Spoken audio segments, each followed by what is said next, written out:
What's up guys, this is your chef Jasbir and welcome to the TheFoodXP kitchen. Today I am going to make a crispy rice and this recipe is inspired by Bobby Flay. The coconut flavored rice tastes even more delicious with scallion. So if you want to know the recipe, watch this video till the end. So the first step is to wash our rice. We want all the starch should be removed from the rice.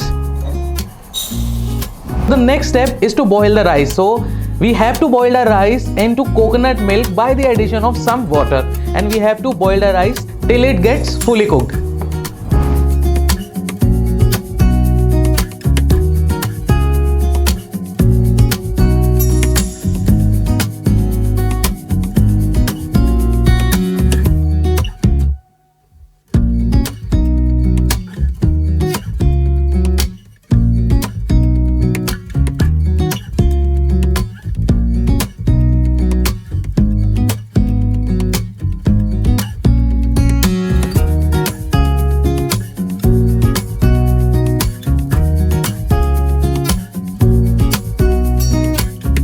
So our rice are properly cooked now, and we will add this scallion into this and we're gonna mix it, and then we heat a skillet and we will add rice into this by the addition of some olive oil because I want the bottom layer should be more and more crispy.